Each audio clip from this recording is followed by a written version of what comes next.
Hello friends, welcome to crazy GK trick. दोस्तों, monthly current affair की देखिए इस सीरीज़ को आगे बढ़ाते हुए आज के इस वीडियो में हम बात करेंगे फरवरी मंथ के सभी इंपॉर्टेंट करंट अफेयर की। बहुत ही इंपॉर्टेंट वीडियो है।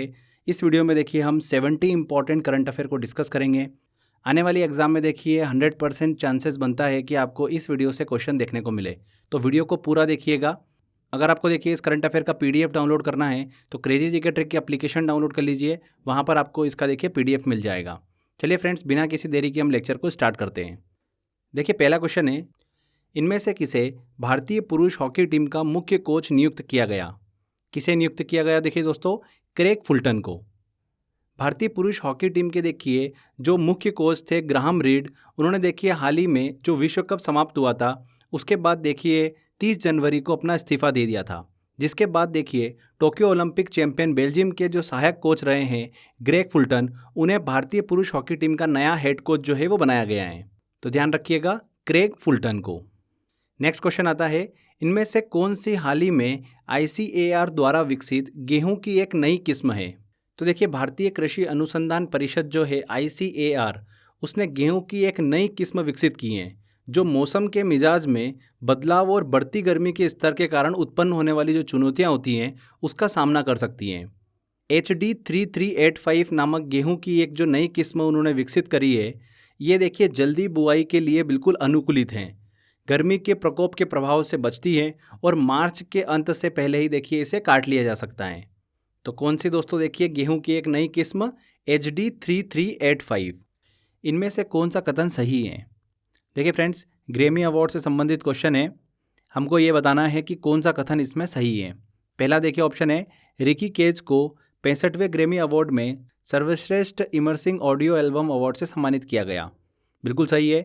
रिकी केज 3 ग्रैमी अवार्ड पाने वाले इकलौते भारतीय बन गए हैं, यह पॉइंट भी बिल्कुल सही है। बियोंसे बनी सबसे ज़्यादा ग्रैमी जीतने वाली हस्ती हैं, यह पॉइंट भी बिल्कुल सही है। तो उपरोक्त सभी कथन यहाँ पर सही होंगे। देखिए फ्रेंड्स, म्यूज़िक की दुनिया के सबसे प्रतिष्ठित ग्रैमी अवार्ड का जो आयोजन है वो फरवरी मंथ में देखिए लॉस एंजलिस में किया गया था, जिसमें देखिए बियोंसे बनी ने 2 ग्रैमी अवार्ड जो है वो अपने नाम किए हैं। और सबसे ज़्यादा देखिए ग्रैमी पुरस्कार जीतने वाली हस्ती है कौन? बियोंसे बनी। क्लियर? उन्होंने देखिए 32 ग्रैमी अवार्ड जो है वो अपने नाम कर रखे हैं। भारत की तरफ से बात करते हैं तो भारत के देखिए रिकी केज ने अपना तीसरा ग्रैमी अवार्ड जो है वो हाल ही में अभी जीता है। भारत के म्यूजिक कंपोजर रिकी केज ने देखिए रॉक लीजेंड स्टीवर्ट कॉपलैंड के साथ सर्वश्रेष्ठ इमर्जिंग ऑडियो एल्बम के लिए देखिए ग्रैमी पुरस्कार जीता है।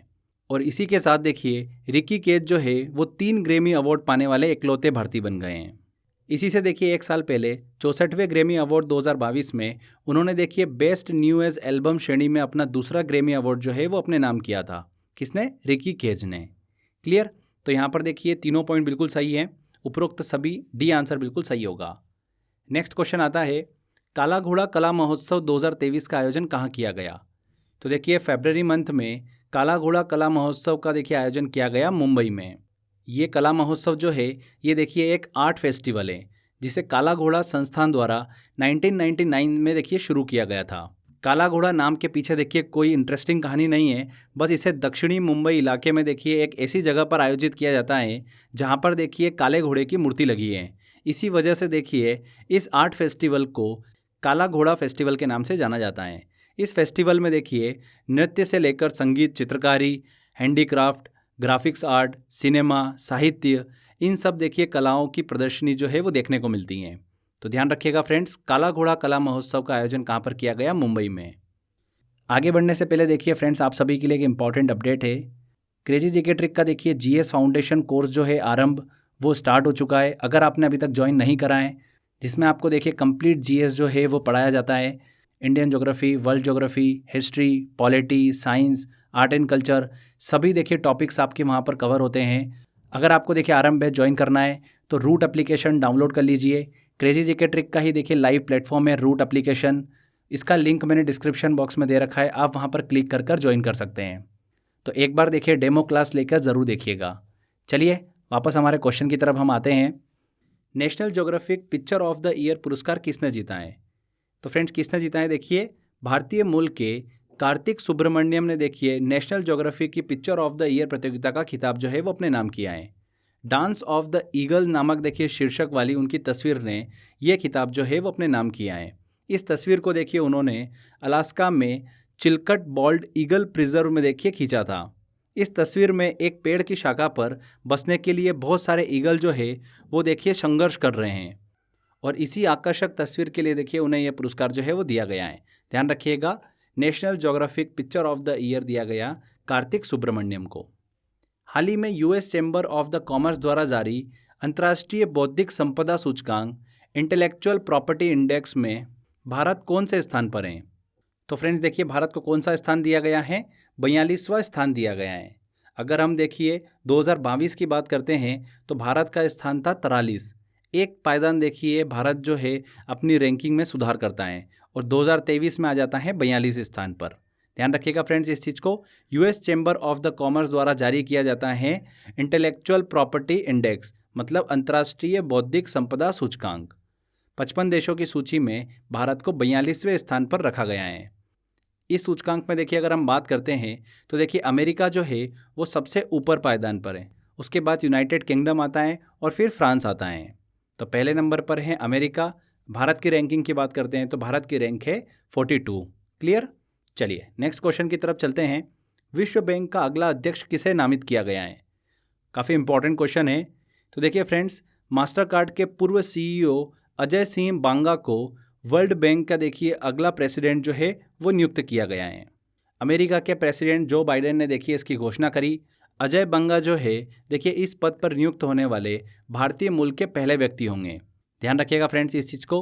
अगर हम देखिए ये बात करते हैं कि अजय बांगा जो है ये किनका स्थान लेंगे, तो फ्रेंड ध्यान रखिएगा डेविड मालपास का देखिए ये स्थान लेंगे। विश्व बैंक की हमने यहाँ पे बात करी तो वर्तमान में देखिए विश्व बैंक में भारत की एक हस्ती और है जो देखिए वहाँ पर चीफ इकोनॉमिस्ट के तौर पर देखिए काम कर रही है। वो कौन है? इंद्रमित गिल। ये चीज़ भी आपको पता होना चाहिए। चलिए नेक्स्ट क्वेश्चन की तरफ चलते हैं। 8.42 मीटर की छलांग के साथ किसने लंबी कूद का राष्ट्रीय रिकॉर्ड जो है वो तोड़ा है? काफ़ी इंपॉर्टेंट क्वेश्चन है। किसने तोड़ा है? देखिए जैस्विन एल्ड्रिन ने देखिए जो कि तमिलनाडु के हैं, उन्होंने हाल ही में देखिए लंबी कूद का राष्ट्रीय रिकॉर्ड जो है वो तोड़ा है। 8.42 मीटर की देखिए छलांग लगाकर उन्होंने राष्ट्रीय रिकॉर्ड जो है, नेशनल रिकॉर्ड जो है वो अपने नाम किया है। उन्होंने देखिए किनका रिकॉर्ड तोड़ा है? एम श्री शंकर का देखिए उन्होंने रिकॉर्ड तोड़ा है, जिन्होंने 8.36 मीटर का देखिए बार जो है वो सेट किया था। जस्विन एल्ड्रिन की बात करते हैं तो देखिए मात्र 21 साल में देखिए इन्होंने राष्ट्रीय रिकॉर्ड जो है वो अपने नाम किया है। सबसे इंटरेस्टिंग चीज़ तो ये है कि देखिए टोक्यो ओलंपिक में जिसने गोल्ड मेडल जीता था लंबी कूद के अंदर, मतलब लॉन्ग जंप के अंदर, उससे भी बेस्ट हैं। टोक्यो ओलंपिक में देखिए मिलिटिएडिस तेंतोग्लू ने देखिए 8.41 मीटर के साथ देखिए गोल्ड मेडल जो है वो अपने नाम किया था। और हाल ही में जस्विन एल्ड्रिन ने देखिए 8.42 मीटर का देखिए मार्क जो है वो सेट किया है और इसी के साथ नेशनल रिकॉर्ड भी अपने नाम किया है। तो काफ़ी देखिए हाईलाइट हुआ है। ध्यान रखिएगा, जस्विन एल्ड्रिन तमिलनाडु से बिलोंग करते हैं। नेक्स्ट क्वेश्चन आता है, हाल ही में कनकवाई रेले का निधन हो गया, वह थी? काफ़ी इंपॉर्टेंट क्वेश्चन है। देखिए प्रसिद्ध मोहिनी अट्टम नृत्यांगना और पद्म भूषण से सम्मानित होने वाली डॉक्टर कनक रेले का देखिए 85 वर्ष की आयु में हाल ही में अभी निधन हो गया। उन्हें केरल सरकार के देखिए पहले गुरु गोपीनाथ राष्ट्रीय पुरस्कार से भी सम्मानित किया गया था। 1989 में देखिए इन्हें पद्मश्री दिया गया था, 2013 में पद्म भूषण, 1994 में संगीत नाट्य अकादमी पुरस्कार, 2006 में देखिए मध्य प्रदेश सरकार द्वारा दिया जाने वाला कालिदास सम्मान। इतने सारे देखिए सम्मानों से उन्हें सम्मानित किया गया था। तो कनकवाई रेले काफ़ी प्रसिद्ध हस्ती, प्रसिद्ध मोहिनी अट्टम नृत्यांगना, इनका हाल ही में अभी निधन हो गया। ध्यान रखिएगा, नृत्यांगना थी। एशिया का पहला फ्लोटिंग फेस्टिवल किस राज्य में आयोजित किया गया?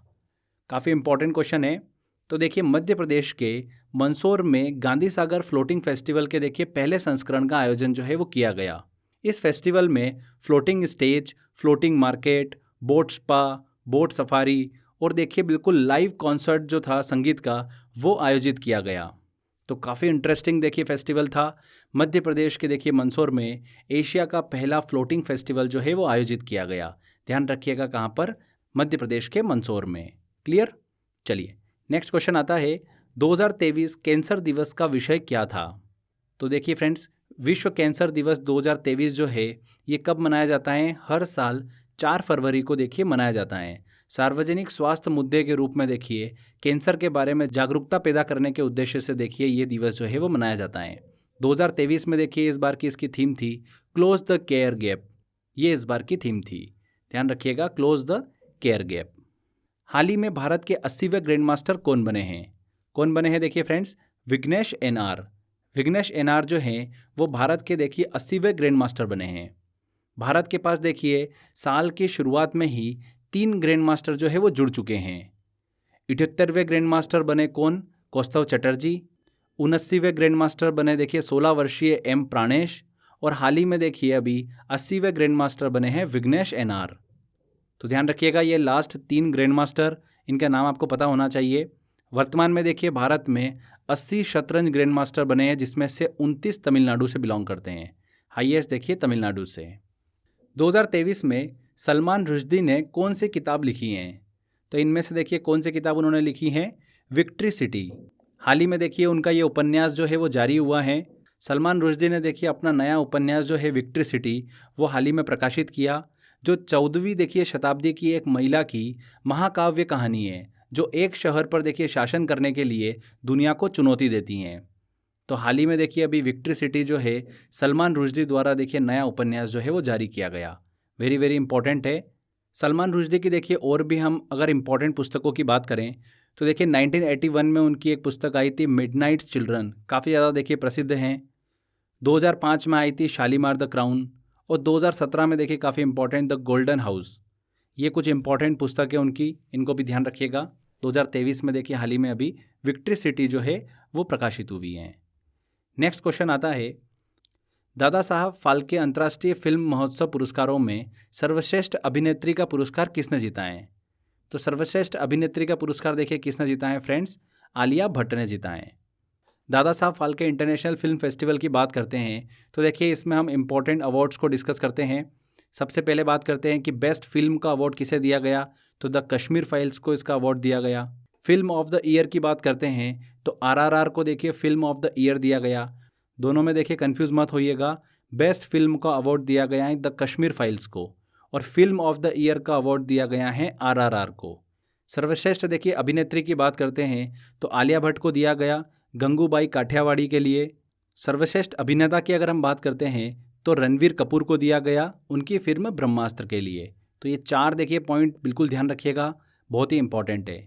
दादा साहब फाल्के पुरस्कार की हमने यहाँ पर बात करी फ्रेंड्स, तो ये देखिए भारत का देखिए फिल्म जगत में दिया जाने वाला सर्वोच्च पुरस्कार है। यहाँ पर देखिए फ्रेंड्स 2023 के अवार्ड तो हमने डिस्कस कर लिए हैं, कभी कभी देखिए पुराना डेटा भी डिस्कस कर लिया जाता है। तो देखिए 2022 की अगर हम बात करते हैं दादा साहब फाल्के पुरस्कार की तो उसको भी देखिए शॉर्ट में रिवीजन कर लेते हैं। 2022 में देखिए फिल्म ऑफ द ईयर का अवार्ड दिया गया था पुष्पा द राइज को और सर्वश्रेष्ठ फिल्म का पुरस्कार दिया गया था शेरशाह को। सर्वश्रेष्ठ अभिनेता का पुरस्कार दिया गया था रणवीर सिंह को उनकी फिल्म 83 के लिए और सर्वश्रेष्ठ अभिनेत्री का पुरस्कार दिया गया था कृति सेनन को उनकी फिल्म मिमी के लिए। ठीक है, तो ये एक क्विक रिवीजन था 2022 का। 2023 का अभी हमने डिस्कस करा। चलिए नेक्स्ट क्वेश्चन की तरफ चलते हैं। विश्व का सबसे पुराना रन स्टोन कहाँ से प्राप्त हुआ है, मतलब शिलालेख कहाँ से प्राप्त हुआ है? देखिए फ्रेंड्स नॉर्वे से। नॉर्वे में पुरातत्वविदों को देखिए एक रन स्टोन जो है वो प्राप्त हुआ है, जिसके बारे में ये दावा किया गया है कि ये दुनिया का सबसे पुराना रन स्टोन है। ये शिलालेख जो है ये 2000 साल पुराना है। नॉर्वे में देखिए सांस्कृतिक इतिहास के संग्रहालय के अनुसार भूरे रंग के इस शिलालेख पर नक्काशीदार आड़ी तिरछी रेखाएं जो है ये स्कैंडिनेविया में लिखे गए शब्दों का सबसे पहला उदाहरण जो है वो हो सकती है। तो ध्यान रखिएगा फ्रेंड्स, विश्व का सबसे पुराना रन स्टोन हाल ही में कहाँ से प्राप्त हुआ है? नॉर्वे से। नेक्स्ट क्वेश्चन आता है, यायात्सो झील किस राज्य या केंद्र शासित प्रदेश में स्थित है जिसे जैव विविधता विरासत स्थल घोषित किया गया है? तो कहाँ पर स्थित है? देखिए ये यायात्सो झील जो है ये देखिए लद्दाख में स्थित है। लद्दाख में देखिए 4820 मीटर की ऊंचाई पर स्थित एक झील है जिसे पक्षियों के लिए स्वर्ग के रूप में जाना जाता है। हाल ही में देखिए इस झील को जैव विविधता विरासत स्थल जो है वो घोषित किया गया है। ये झील जो है ये देखिए भारत में काली गर्दन वाले सारस के लिए सबसे उच्चतम देखिए प्रजनन स्थलों में से एक हैं। यायात्सो झील जो है ये लद्दाख का देखिए पहला जैव विविधता विरासत स्थल जो है वो घोषित हुआ है। ध्यान रखिएगा फ्रेंड्स, लद्दाख में स्थित हैं। बायोडाइवर्सिटी हेरिटेज साइट की हमने बात करी, जैव विविधता विरासत स्थल की, तो ये देखिए कैसे क्षेत्र होते हैं, किन्हें दिया जाता है, किन को घोषित किया जाता है। तो जैव विविधता विरासत स्थल जो हैं ऐसे क्षेत्र होते हैं जिनमें देखिए जैव विविधता वाले वन्य प्रजातियों के साथ साथ घरेलू प्रजातियां भी होती है, खतरे वाली प्रजाति भी होती है, ऐसी प्रजातियां जो बहुत दुर्लभ होती है, या फिर संकटग्रस्त प्रजातियां भी देखिए पाई जाती हैं। ऐसे क्षेत्रों को ही देखिए जैव विविधता विरासत स्थल के रूप में देखिए घोषित किया जाता है। ठीक है फ्रेंड्स, तो हाल ही में यायात्सो झील जो है, जो कि लद्दाख में स्थित है, उसे जैव विविधता विरासत स्थल के रूप में घोषित किया गया। चलिए नेक्स्ट क्वेश्चन की तरफ चलते हैं। 76वें बाफ्टा अवार्ड में बेस्ट फिल्म का खिताब किसने जीता है? किसने जीता है? देखिए friends, all quite on the western front ने देखिए बेस्ट फिल्म का खिताब जो है वो अपने नाम किया है। 76वें बाफ्टा अवार्ड की बात करते हैं तो इससे रिलेटेड देखिए काफ़ी इंपॉर्टेंट अवार्ड हैं जिनको हमको डिस्कस करना है। एक एक करके देखिए हम डिस्कस करते हैं। बेस्ट फिल्म, जैसा कि अभी आपको बताया, all quite on the western front को देखिए दिया गया। अगर हम बात करें लीडिंग एक्ट्रेस की कि बेस्ट एक्ट्रेस का अवार्ड किसे दिया गया, तो कैट ब्लैंचेट को देखिए उनकी फिल्म टार के लिए दिया गया। लीडिंग एक्टर की बात करते हैं तो ऑस्टिन बटलर को दिया गया। बेस्ट निर्देशक की बात करें, डायरेक्टर की बात करते हैं तो एडवर्ड बर्जर को दिया गया। बेस्ट सिनेमेटोग्राफी की बात करें तो देखिए सेम है, जिसे बेस्ट फिल्म का पुरस्कार दिया गया और बेस्ट सिनेमेटोग्राफी का पुरस्कार दिया गया, दोनों बिल्कुल सेम है, मतलब all quite on the western front. ठीक है, बेस्ट सिनेमेटोग्राफी। अगर हम बेस्ट डॉक्यूमेंट्री की बात करें तो नवलनी को देखिए बेस्ट डॉक्यूमेंट्री का अवार्ड दिया गया। तो ये कुछ इंपॉर्टेंट है देखिए पॉइंट, जिसके बारे में देखिए आपको पता होना चाहिए। क्वेश्चन देखिए इनमें से ही पूछा जाता है। तो यहाँ पर बेस्ट फिल्म के बारे में पूछा जा रहा है, तो all quite on the western front. चलिए नेक्स्ट क्वेश्चन की तरफ चलते हैं। भारतीय संसद के doctor APJ Abdul Kalam life time achievement award से किसे सम्मानित किया गया? तो फ्रेंड्स देखिए हाल ही में संसद के कुल 13 सदस्यों और 2 संसदीय समितियों को संसद रत्न अवार्ड 2023 से सम्मानित किया गया है। संसद रत्न अवार्ड में देखिए doctor APJ Abdul Kalam life time achievement award से भी देखिए सम्मानित किया जाता है। किसे दिया गया? देखिए इस बार TK रंगराजन को देखिए doctor APJ Abdul Kalam life time achievement award जो है वो दिया गया है। ध्यान रखिएगा friends, TK Rangarajan, A answer यहाँ पर बिल्कुल सही होगा। ये चीज़ भी ध्यान रखिएगा कि इस साल 13 सदस्यों को और 2 संसदीय समितियों को संसद रत्न अवार्ड से सम्मानित किया गया है। नीति आयोग के नए CEO कौन बने हैं? तो देखिए फ्रेंड्स, हाल ही में सरकार की तरफ से नीति आयोग के नए CEO का ऐलान जो है वो किया गया है। 30 जून को देखिए जो वर्तमान CEO है नीति आयोग के, अमिताभ कांत, उनका कार्यकाल जो है वो समाप्त होने वाला है। उसके बाद देखिए सुब्रमण्यम परमेश्वरन अय्यर को देखिए सरकार ने नीति आयोग के नए CEO के रूप में देखिए घोषित किया है। तो ध्यान रखिएगा फ्रेंड्स, नीति आयोग के नए CEO जो है वो कौन बने हैं? सुब्रमण्यम परमेश्वरन अय्यर। डी आंसर यहाँ पर बिल्कुल सही होगा। नेक्स्ट क्वेश्चन आता है, वेरी वेरी इंपॉर्टेंट क्वेश्चन है। रणजी ट्रॉफी 2022-23 का खिताब किसने जीता है? तो किसने जीता है? देखिए 2022-23 का खिताब सौराष्ट्र ने देखिए दूसरी बार रणजी ट्रॉफी का खिताब जो है वो अपने नाम किया है। सौराष्ट्र यहाँ पर बिल्कुल सही आंसर होगा। सौराष्ट्र ने देखिए पहली बार 2019-20 में रणजी ट्रॉफी का खिताब जीता था। हाल ही में 2022-23 की देखिए रणजी ट्रॉफी का खिताब जो है वो सौराष्ट्र ने जीता है। बंगाल को 9 विकेट से हराकर देखिए सौराष्ट्र ने ये खिताब जो है वो अपने नाम किया है। अगर हम बात करते हैं इससे 1 साल पहले की, मतलब 2021 और 22 का रणजी ट्रॉफी का खिताब किसने जीता था? तो वो जीता था फ्रेंड्स मध्य प्रदेश ने। मध्य प्रदेश ने पहली बार रणजी ट्रॉफी का खिताब जीता था। ओके, सबसे ज़्यादा बार देखिए रणजी ट्रॉफी का खिताब किसने जीत रखा है? मुंबई ने 41 बार। ये चीज़ भी आप ध्यान रखिएगा। सौराष्ट्र यहाँ पर बिल्कुल सही आंसर होगा। चलिए नेक्स्ट क्वेश्चन की तरफ चलते हैं। वेरी वेरी इंपॉर्टेंट है, यूट्यूब के नए CEO कौन बने हैं? तो हाल ही में देखिए भारतीय मूल के नील मोहन को देखिए यूट्यूब का नया CEO जो है वो बनाया गया है। वेरी वेरी इंपॉर्टेंट है, नील मोहन जो है एक इंडियन अमेरिकन देखिए बिजनेस एग्जीक्यूटिव हैं। इससे पहले देखिए नील मोहन जो थे वो यूट्यूब के देखिए CPO थे। उन्हें प्रमोट करके देखिए CEO जो है वो नियुक्त किया गया है।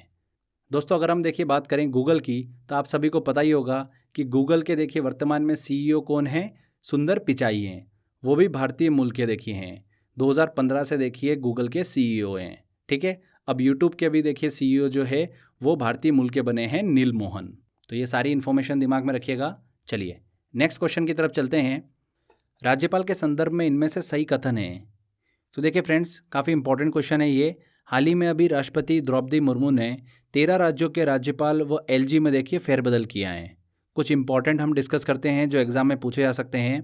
उन्होंने देखिए महाराष्ट्र के जो राज्यपाल हैं भगत सिंह कोश्यारी, उनको देखिए हटाकर उनकी जगह पर रमेश बैस को देखिए नया राज्यपाल जो है वो नियुक्त किया है।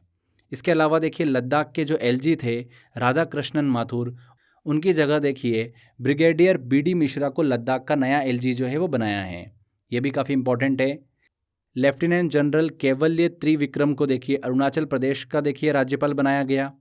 लक्ष्मण प्रसाद आचार्य को सिक्किम का, सीपी राधाकृष्णन को झारखंड का, गुलाब चंद कटारिया को देखिए असम का, शिव प्रताप शुक्ला को हिमाचल प्रदेश, अब्दुल नज़ीर को आंध्र प्रदेश का, बिस्वा भूषण को छत्तीसगढ़, और छत्तीसगढ़ की जो राज्यपाल थी अनुसुईया उइके, उनको देखिए मणिपुर का राज्यपाल जो है वो बनाया है। तो उपरोक्त सभी कथन यहाँ पर सही होंगे। डी आंसर बिल्कुल सही होगा। नेशनल आइस हॉकी चैंपियनशिप 2023 का खिताब किसने जीता है? तो देखिए किसने जीता है फ्रेंड्स, आईटीबीपी ने देखिए नेशनल आइस हॉकी चैंपियनशिप का खिताब जो है वो अपने नाम किया है।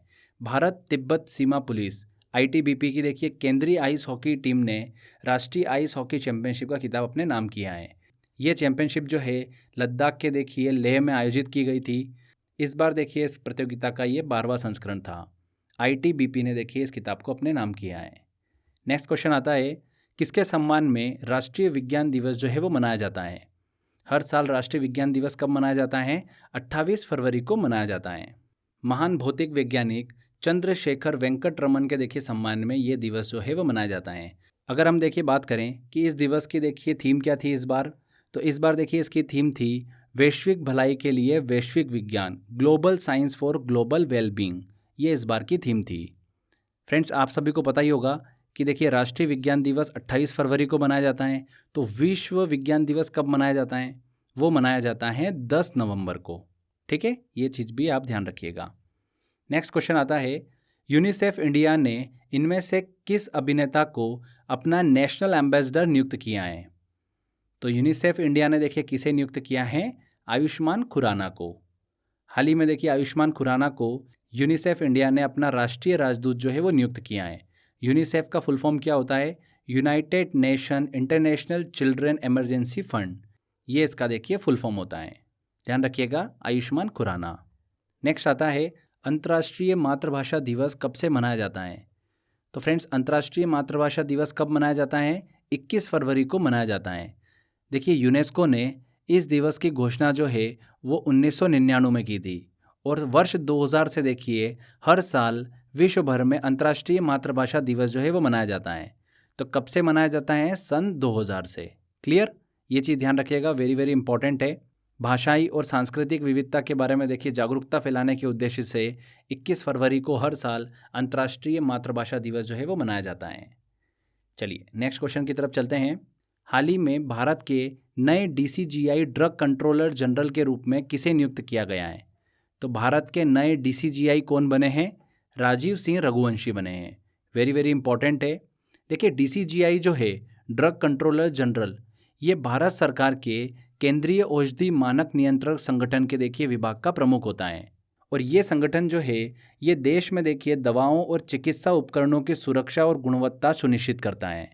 ठीक है फ्रेंड्स, डीसीजीआई जो है ये भारत में देखिए दवाओं के निर्माण, उनकी बिक्री, उनका आयात और उनके वितरण के लिए देखिए स्टैंडर्ड्स मतलब मानक को देखिए सेट करता है। क्लियर? तो ध्यान रखिएगा, भारत के नए डीसीजीआई ड्रग कंट्रोलर जनरल किसे नियुक्त किया गया है? राजीव सिंह रघुवंशी को। किसे यूएन सोशल डेवलपमेंट कमीशन संयुक्त राष्ट्र सामाजिक विकास आयोग के अध्यक्ष के रूप में नियुक्त किया गया है? तो देखिए फ्रेंड्स, संयुक्त राष्ट्र सामाजिक विकास आयोग ने रुचिरा कंबोज को देखिए 62वें सत्र की अध्यक्षता के लिए देखिए चुना है। तो यूएन सोशल डेवलपमेंट कमीशन की देखिए अध्यक्ष कौन बनी है? रुचिरा कंबोज। ध्यान रखिएगा फ्रेंड्स इस चीज़ को। नेक्स्ट आता है क्वेश्चन, भारत के किस राज्य या केंद्रशासित प्रदेश में लिथियम के भंडार मिले हैं? बहुत ज़्यादा देखिए सुर्खियों में रहा ये। देश में पहली बार देखिए लिथियम का भंडार जो है वो हाथ लगा है। लगभग इसकी कैपेसिटी है 59 लाख टन।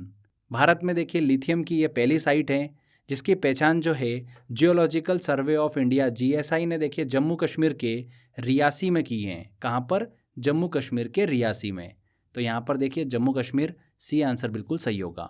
लिथियम की देखिए हम बात करते हैं, जिसे वाइट गोल्ड के नाम से भी जाना जाता है। लिथियम एक ऐसा नॉन फेरस मेटल होता है, अलोह धातु होता है, जिसका उपयोग मोबाइल, लैपटॉप, इलेक्ट्रिक व्हीकल में और बहुत सारी चार्जेबल बैटरी बनाने में देखिए किया जाता है। अगर हम देखिए विश्व में बात करें कि लिथियम का सबसे ज़्यादा भंडार रखने वाले जो देश हैं वो कौन है, तो सबसे पहले नंबर पर आता है देखिए बोलीविया, जिसके पास देखिए 21 मिलियन टन का भंडार है। इसके बाद सेकंड नंबर पर आता है अर्जेंटीना, जिसके पास लगभग 17 मिलियन टन का भंडारा है, जिसके पास लगभग 17 मिलियन टन का भंडारण है। इसके बाद तीसरे नंबर पर आता है चिली, जिसके पास 9 मिलियन टन का देखिए भंडारण है। ठीक है फ्रेंड्स, तो ये 3 कंट्री है जिनके पास देखिए लिथियम का सबसे ज़्यादा भंडारण जो है वो देखने को मिलता है।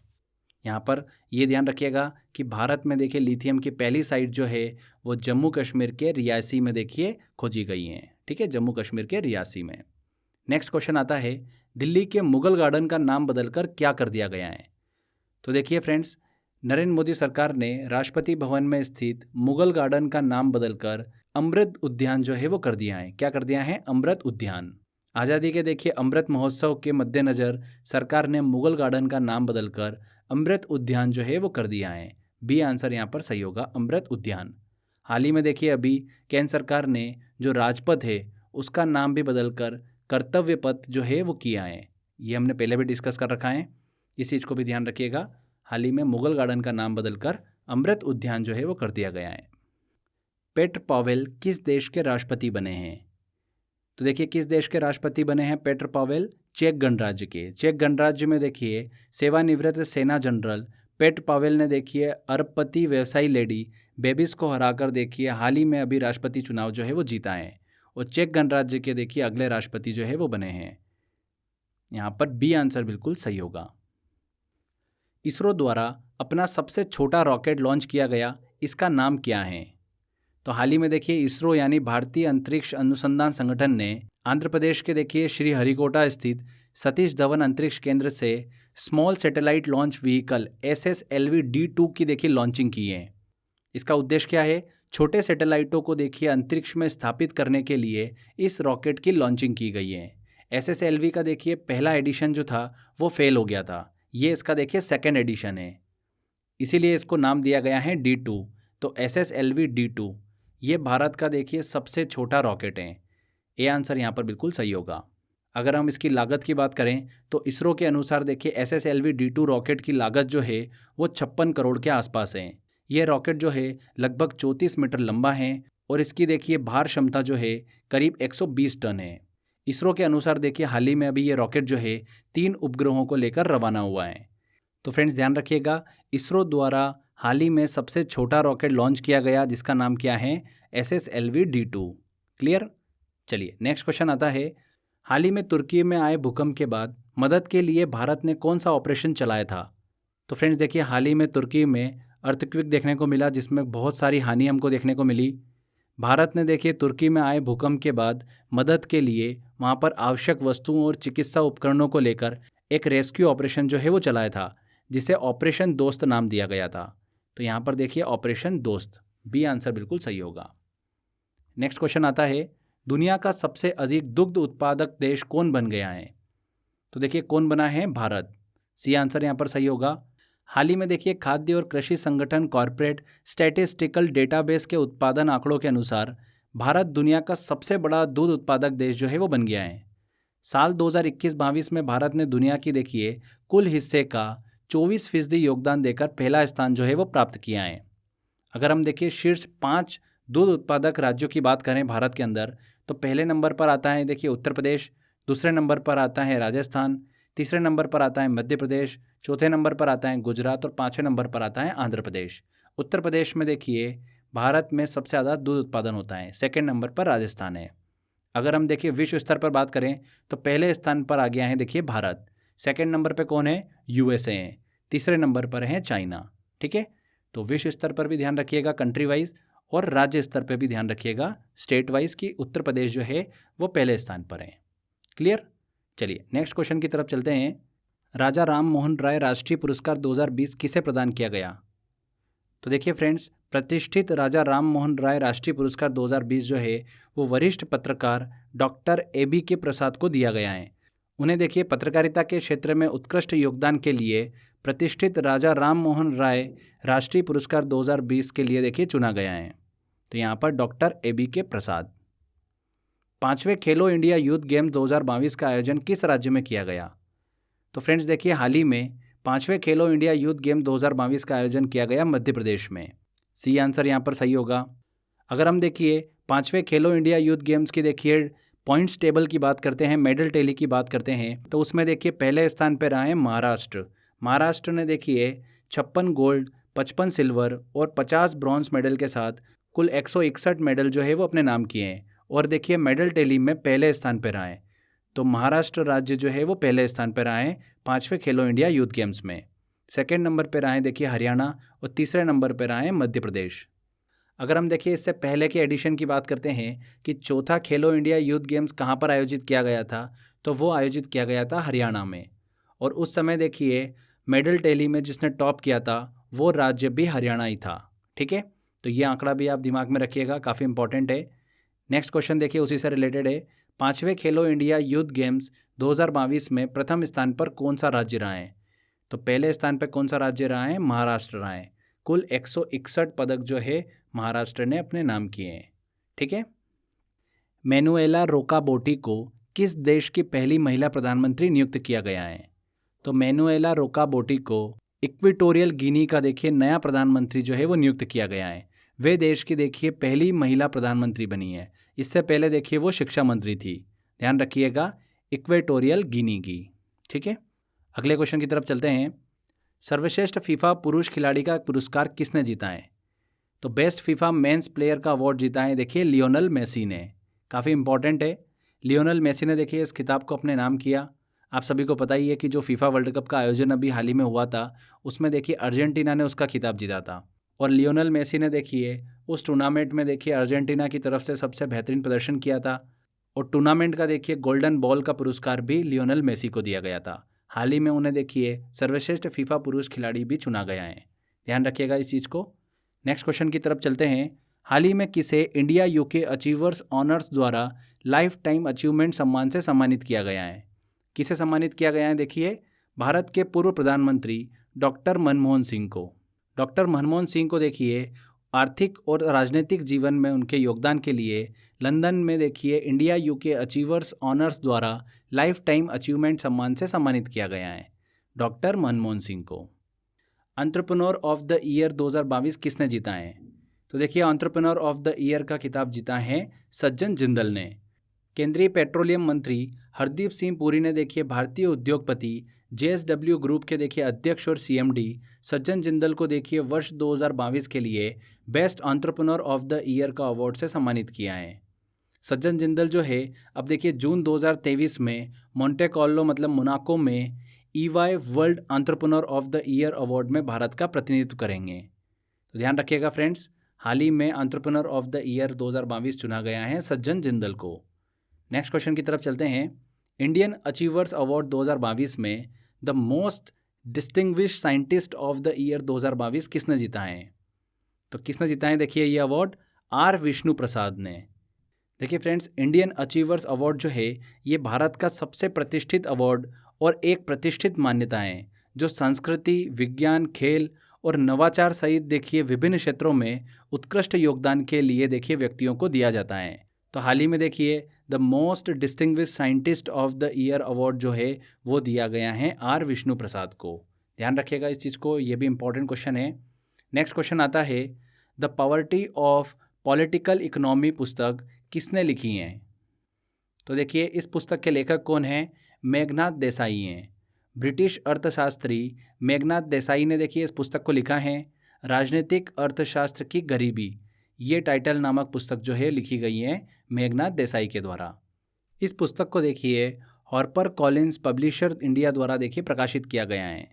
मेघनाथ देसाई ने लिखी हैं the poverty of political economy. Next question की तरफ चलते हैं। राष्ट्रीय महिला दिवस 2023 कब मनाया गया? तो देखिए हर साल 13 फरवरी को पूरे भारत में सरोजनी नायडू की जयंती मनाने के लिए देखिए मनाया जाता है। राष्ट्रीय महिला दिवस 13 फरवरी को मनाया जाता है। आप सभी को पता ही होगा देखिए फ्रेंड्स कि सरोजनी नायडू को देखिए नाइटिंगेल ऑफ इंडिया के नाम से जाना जाता है, मतलब भारत कोकिला के नाम से इन्हें जाना जाता है। भारतीय महिलाओं की देखिए सामाजिक, सांस्कृतिक और आर्थिक उपलब्धियों का सम्मान करने के उद्देश्य से राष्ट्रीय महिला दिवस जो है 13 फरवरी को मनाया जाता है।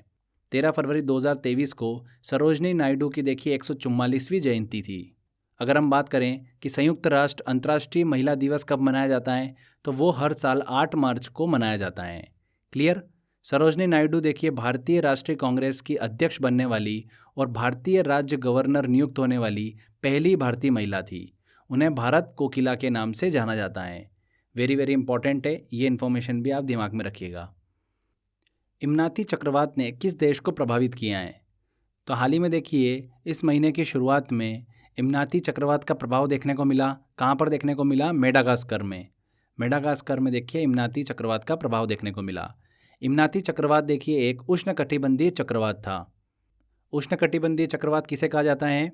एक तीव्र गोलाकार तूफान होता है जो गर्म उष्णकटिबंधीय महासागरों में उत्पन्न होता है और कम वायुमंडलीय दाब, तेज हवाओं और भारी बारिश के साथ देखिए आगे बढ़ता है। तो हाल ही में इमनाती चक्रवात का प्रभाव देखने को मिला मेडागास्कर में। नेक्स्ट क्वेश्चन आता है, राष्ट्रीय खनिज विकास निगम NMDC ने निखत जरीन को ब्रांड एम्बेसडर के रूप में घोषित किया। वह किस खेल से संबंधित हैं? तो राष्ट्रीय खनिज विकास निगम NMDC ने देखिए भारत की स्टार महिला बॉक्सर निखत जरीन को ब्रांड एम्बेसडर के रूप में हाल ही में घोषित किया है। इसके लिए देखिए NMDC ने और निखत जरीन ने एक साथ एक समझौते ज्ञापन पर हस्ताक्षर किए। निखत जरीन देखिए वर्ल्ड बॉक्सिंग चैंपियन और 2022 कॉमनवेल्थ गेम की देखिए गोल्ड मेडल विजेता हैं। ध्यान रखिएगा, बॉक्सिंग से संबंधित हैं, तो बॉक्सर हैं निखत जरीन। एशिया का सबसे बड़ा sea food show India international sea food show का आयोजन कहाँ पर किया गया? तो कोलकाता में देखिए 23वें India international sea food show का आयोजन किया गया। कहाँ पर? कोलकाता में। भारत सरकार द्वारा देखिए सी फूड के प्रोडक्शन, प्रोसेसिंग, पैकिंग को देखिए बढ़ावा देने के उद्देश्य से India international sea food show का आयोजन जो है वो किया जाता है। India international sea food show जो है दरअसल भारत से देखिए समुद्री जीवों का निर्यात मतलब एक्सपोर्ट बढ़ाने का एक मंच है। तो ध्यान रखिएगा फ्रेंड्स, एशिया का सबसे बड़ा sea food show India international sea food show का आयोजन देखिए कहाँ पर किया गया? हाल ही में कोलकाता में। क्लियर। चलिए अगले क्वेश्चन की तरफ चलते हैं। भारत का पहला अपशिष्ट से हाइड्रोजन बनाने का संयंत्र कहाँ पर स्थापित किया जाएगा? तो कहाँ पर स्थापित किया जाएगा? देखिए फ्रेंड्स, ये महाराष्ट्र के पुणे में। पुणे की देखिए the green billions limited TGBL company ने कचरे से हाइड्रोजन बनाने हेतु हाइड्रोजन प्लांट की स्थापना करने की पहल की है। देश का पहला ठोस अपशिष्ट से हाइड्रोजन का देखिए निर्माण संयंत्र जो है पुणे में 430 करोड़ की लागत से देखिए स्थापित किया जाएगा। इसमें पहला 10 टन का रिएक्टर जो है वो इसी साल देखिए नवंबर तक स्थापित किया जाएगा। पूरे संयंत्र को देखिए नवंबर 2024 तक पूरा करने का लक्ष्य रखा गया है। तो ध्यान रखिएगा फ्रेंड्स, भारत का पहला अपशिष्ट से हाइड्रोजन बनाने का संयंत्र जो है वो कहाँ पर स्थापित किया जाएगा? पुणे में। क्लियर। धर्म गार्जियन सैन्य अभ्यास भारत और किस देश के बीच आयोजित किया जाता है? तो देखिए किस देश के बीच आयोजित किया जाता है? भारत और जापान के बीच।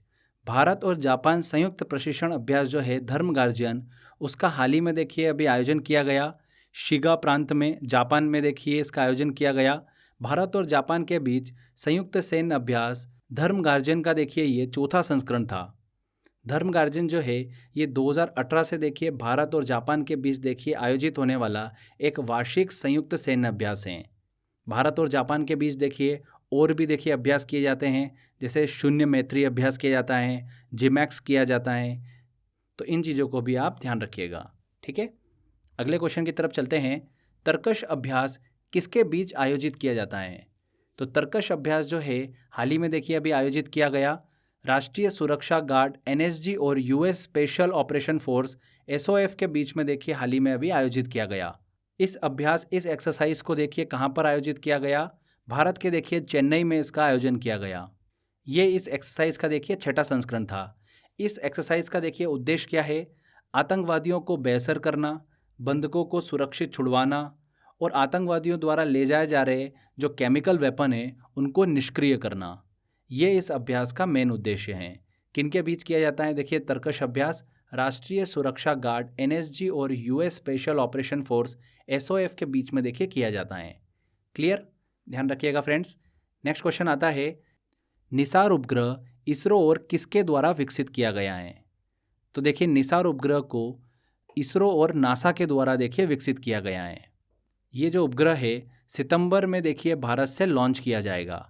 National aeronautics and space administration NASA जो है और इसरो द्वारा देखिए संयुक्त रूप से एक पृथ्वी अवलोकन उपग्रह जो है वो विकसित किया गया, जिसका नाम क्या दिया गया है? निसार। इस उपग्रह को भारत से सितंबर में देखिए लॉन्च किया जाएगा। ये मिशन जो है पृथ्वी की भूमि और बर्फ की सतहों का पहले से अधिक देखिए विस्तार को अध्ययन करने में मदद करेगा। ध्यान रखिएगा फ्रेंड्स, निसार उपग्रह को इसरो और देखिए नासा द्वारा विकसित किया गया। 12वां विश्व हिंदी सम्मेलन का आयोजन कहाँ पर किया गया?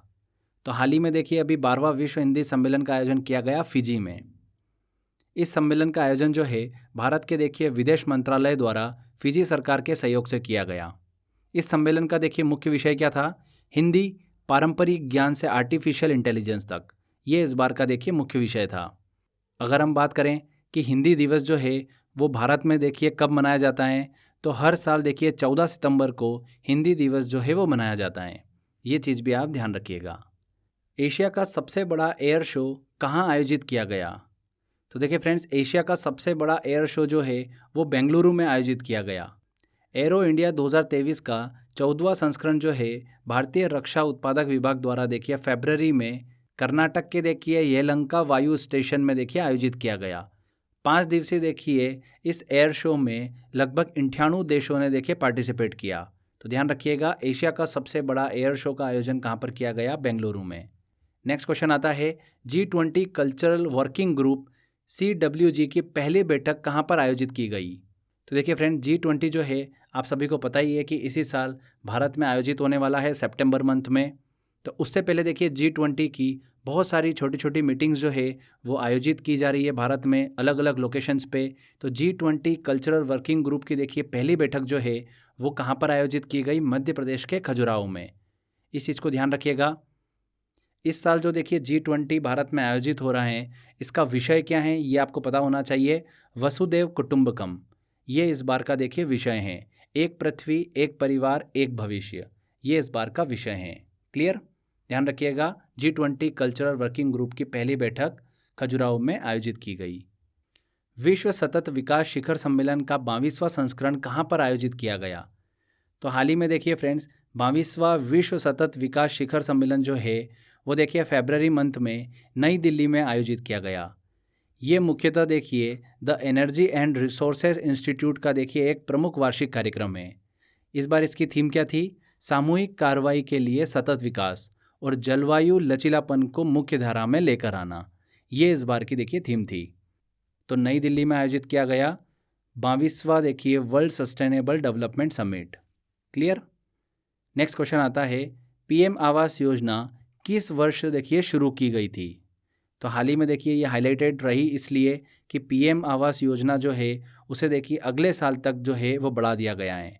25 जून 2015 को देखिए भारत सरकार द्वारा इस योजना को लॉन्च किया गया था। इसे देखिए केंद्रीय आवास और शहरी मामलों के मंत्रालय द्वारा कार्यान्वित किया जा रहा है। इस योजना का लक्ष्य था कि 2022 तक सभी पात्र लाभार्थियों को पक्का घर जो है वो उपलब्ध कराना। इस योजना के तहत 1.12 करोड़ घरों का निर्माण किया जाना है। हाल ही में देखिए पिछले वित्तीय वर्ष के दौरान स्वीकृत सभी घरों को पूरा करने के लिए प्रधानमंत्री आवास योजना को देखिए अगले वर्ष तक के लिए बढ़ा दिया गया है। तो हाल ही में देखिए अभी इसकी अवधि जो है वो 1 साल के लिए बढ़ाई गई है, इसीलिए ये देखिए सुर्खियों में था। ध्यान रखिएगा, आपसे ये क्वेश्चन पूछा जा सकता है कि PM आवास योजना जो है वो कब शुरू की गई थी? तो 2015 में देखिए इसे शुरू किया गया था।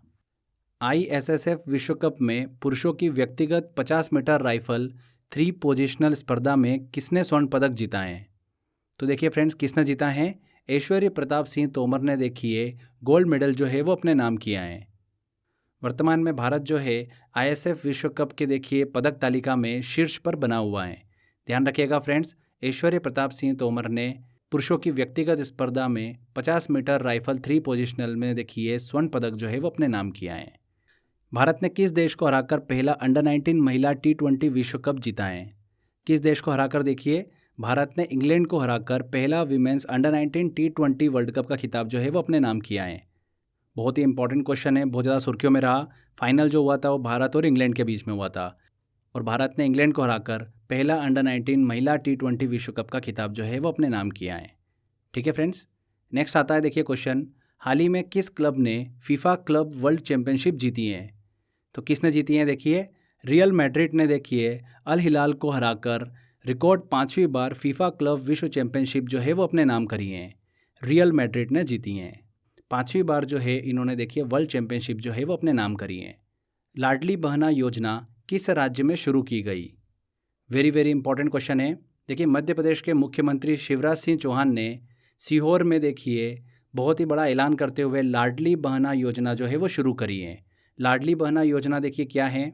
इस योजना के तहत लाडली बहनों को देखिए प्रतिमाह 1,000 रुपये की आर्थिक सहायता राशि जो है सरकार द्वारा प्रदान की जाएगी। तो ध्यान रखिएगा, लाडली बहना योजना देखिए किसके द्वारा शुरू की गई? मध्य प्रदेश सरकार द्वारा शुरू की गई। क्रिकेट के तीनों प्रारूपों में शतक बनाने वाले पहले भारतीय कप्तान कौन बने हैं? तो देखिए फ्रेंड्स, कौन बने हैं? रोहित शर्मा। रोहित शर्मा जो है वो क्रिकेट के देखिए तीनों प्रारूपों में शतक बनाने वाले पहले भारतीय कप्तान बन गए हैं। रोहित शर्मा से पहले देखिए 3 कप्तानों ने ये उपलब्धि जो है वो हासिल कर रखी है। श्रीलंका के पूर्व कप्तान तिलक रत्न दिलशान ने, दक्षिण अफ्रीका के पूर्व कप्तान फाफ डुप्लेसी ने और पाकिस्तान के कप्तान देखिए बाबर आजम ने। हाल ही में रोहित शर्मा जो है क्रिकेट के तीनों प्रारूपों में शतक बनाने वाले पहले भारतीय कप्तान बन गए हैं। विश्व आर्द्रभूमि दिवस कब मनाया जाता है? तो देखिए विश्व आर्द्रभूमि दिवस जो है वो हर साल 2 फरवरी को मनाया जाता है। ये दिन जो है आर्द्रभूमि मतलब वेटलैंड के बारे में जागरूकता बढ़ाने के लिए मनाया जाता है। विश्व आर्द्रभूमि 2023 की देखिए इस बार थीम की बात करते हैं तो इस बार थीम थी it's time for wetlands restoration. ये इस बार की थीम थी। यहाँ पर देखिए जो रामसर साइट होती है वो एक देखिए आर्द्रभूमि साइट होती है, जिसे देखिए विशेष रूप से रामसर कन्वेंशन के तहत देखिए जल पक्षी आवास के रूप में अंतर्राष्ट्रीय महत्व के लिए नामित किया गया है। वर्तमान में देखिए रामसर साइटों की बात करते हैं तो भारत में देखिए कितनी है? 75 हैं। 2014 में देखिए ये 26 थी और 2023 में देखिए कितनी हो गई हैं? वर्तमान में अभी 75 हो गई हैं, 75। ध्यान रखिएगा इस चीज़ को। अगला देखिए क्वेश्चन आता है, मिजोरम राज्य गठन दिवस कब मनाया जाता है? तो हर साल देखिए 20 फरवरी को मिजोरम का देखिए स्थापना दिवस जो है वो मनाया जाता है। भारतीय संविधान देखिए 1986 के 53वें संशोधन के बाद 20 फरवरी 1987 को मिजोरम राज्य का देखिए गठन हुआ था। तभी से 20 फरवरी को मिजोरम राज्य गठन दिवस जो है वो मनाया जाता है। देखिए फ्रेंड्स, स्वतंत्रता के समय मिजो पर्वतीय क्षेत्र जो था वो असम के भीतर लुशाई हिल्स जिला बना। 1954 में इसका नाम बदलकर असम का मिजो हिल्स जिला कर दिया गया। उसके बाद 1972 में मिजोरम को देखिए केंद्र शासित प्रदेश का दर्जा दिया गया। फाइनली 20 फरवरी 1987 को यह भारत का देखिए 23वां पूर्ण राज्य बना था। तो 20 फरवरी को देखिए हर साल मिजोरम राज्य का गठन दिवस मनाया जाता है। इसी के साथ साथ ध्यान रखिएगा कि 20 फरवरी को अरुणाचल प्रदेश का भी देखिए राज्य गठन दिवस मनाया जाता है। ठीक है फ्रेंड्स, चलिए अगले क्वेश्चन की तरफ चलते हैं। वे भी बहुत ही इंपॉर्टेंट क्वेश्चन है। हाल ही में बांग्लादेश के 22वें राष्ट्रपति के रूप में किसे चुना गया? तो देखिए किसे चुना गया? मोहम्मद शहाबुद्दीन को देखिए बांग्लादेश के 22वें राष्ट्रपति के रूप में चुना गया है। बांग्लादेश के सबसे लंबे समय तक रहे राष्ट्रपति देखिए मोहम्मद अब्दुल हामिद का कार्यकाल जो है वो अप्रैल में समाप्त होने वाला है और संविधान के अनुसार तीसरे कार्यकाल के लिए वो राष्ट्रपति नहीं रह सकते। इसीलिए देखिए मोहम्मद शहाबुद्दीन को बांग्लादेश के 22वें राष्ट्रपति के रूप में चुना गया है। ध्यान रखिएगा, मोहम्मद शहाबुद्दीन। अगला क्वेश्चन आता है, देखिए फरवरी मंथ में ही आप सभी को पता ही है कि आम बजट मतलब यूनियन बजट जो है वो पेश किया जाता है हर साल 1 फरवरी को। तो बजट से रिलेटेड भी क्वेश्चन जो है वो एग्जाम में पूछे जाते हैं। बजट से रिलेटेड देखिए एक डेडिकेटेड वीडियो भी बना रखा है, उसमें डिटेल में हमने अच्छे से समझा रखा है आपको। अगर आपने वो वीडियो नहीं देखा है तो डिस्क्रिप्शन बॉक्स में लिंक दे रखा है, आप वो वीडियो देख लीजिए, उसमें आपके सारे क्वेश्चन जो है कवर हो जाएंगे। फिर भी एक देखिए कुछ इंपॉर्टेंट क्वेश्चन हम कवर करते हैं, चूँकि ये मंथली करंट अफेयर का देखिए हिस्सा है। तो जल्दी से देखिए हम 2-3 क्वेश्चन कवर करते हैं इंपॉर्टेंट। इसमें देखिए पहला क्वेश्चन आता है, वित्त मंत्री निर्मला सीतारमण ने 1 फरवरी 2023 को कौन सी बार आम बजट जो है मतलब यूनियन बजट जो है पेश किया है? तो कौन सी बार पेश किया है? देखिए 5वीं बार। 5वीं बार निर्मला सीतारमण ने यूनियन बजट जो है वो पेश किया है। नेक्स्ट क्वेश्चन आता है, न्यू टैक्स स्लैब के अंतर्गत वित्तीय वर्ष 2023-24 से 3 लाख रुपए से 6 लाख रुपए तक की सालाना इनकम पर इनकम टैक्स स्लैब की दर क्या रखी गई है। देखिए जो न्यू टैक्स स्लैब रिजिम थी उसको भी देखिए इस बार बजट में रिवाइज किया गया है। जल्दी से हम देख लेते हैं। पहले देखिए अप टू 2.5 लाख रुपए तक कोई भी टैक्स नहीं लगता था, जिसे बढ़ाकर देखिए 3 लाख कर दिया गया है। मतलब अप टू 3 लाख कोई भी टैक्स रेट जो है वो नहीं रखी गई है। मतलब अप टू 3 लाख रुपीज़ आपकी जो इनकम है वो टैक्स फ्री रखी गई है। 3 लाख रुपए से 6 लाख रुपए तक की सालाना इनकम पर 5% टैक्स, 6 से 9 लाख रुपए तक की इनकम पर 10%, 9 से 12 पर 15%, 12 लाख से 15 लाख रुपए तक की सालाना इनकम पर 20% और 15 लाख से ऊपर देखिए सालाना इनकम पर 30% देखिए इनकम टैक्स की दर जो है वो रखी गई है। क्लियर। जो पहले की देखिए न्यू टैक्स रिजिम थी और देखिए जो रिवाइज टैक्स रिजिम है वो आप आपस में देखिए कंपेयर कर सकते हैं। तो यहाँ पर देखिए 3 लाख से 6 लाख पूछा जा रहा है तो 5%। नेक्स्ट क्वेश्चन आता है, केंद्र सरकार ने वित्तीय वर्ष 2023-24 के लिए कितना बजट प्रस्तुत किया। तो 45 लाख करोड़ रुपए का देखिए केंद्र सरकार ने बजट जो है वो रखा है। कितना? 45 लाख करोड़। तो यहाँ पर देखिए फ्रेंड्स, हमारे फरवरी मंथ के सभी इंपॉर्टेंट करंट अफेयर कंप्लीट होते हैं। आई होप आपने वीडियो को ध्यान से देखा होगा। सारे इंपॉर्टेंट क्वेश्चंस हमने कवर करे हैं। अगर आपको देखिए इसका PDF लेना है तो crazy GK trick application download कर लीजिए। वहाँ पर आपको देखिए इस वीडियो का PDF मिल जाएगा। साथ ही में फ्रेंड्स, अगर आपको देखिए क्रेजी जीके ट्रिक का देखिए GS फाउंडेशन बैच जो है आरंभ वो ज्वाइन करना है तो रूट एप्लीकेशन डाउनलोड कर लीजिए, जिसमें देखिए आपको कंप्लीट GS जो है वो पढ़ाया जाता है। Indian geography, polity, science, art and culture, world history, environment, सारे टॉपिक्स उसमें देखिए कवर होते हैं। तो आरंभ बैच आप ज्वाइन कर सकते हैं, बहुत ही नॉमिनल कॉस्ट पर अवेलेबल है। इसको ज्वाइन करने के लिए आपको रूट एप्लीकेशन डाउनलोड करना है, जो कि क्रेजी जीके ट्रिक का ही लाइव प्लेटफॉर्म है। रूट एप्लीकेशन डाउनलोड करने की लिंक मैंने डिस्क्रिप्शन बॉक्स में दे रखी है, वहाँ पर क्लिक करके आप ज्वाइन कर सकते हैं। तो फ्रेंड्स, आज के बस इस वीडियो में इतना ही था। अगर आपको वीडियो अच्छा लगा है तो वीडियो को लाइक करिए, शेयर करिए और कमेंट करके ज़रूर बताइएगा कि वीडियो कैसा लगा। अगर आपने अभी तक चैनल को सब्सक्राइब नहीं करा है तो सब्सक्राइब भी कर लीजिए। मिलते हैं फ्रेंड्स अगले वीडियो में। जय हिंद, जय भारत।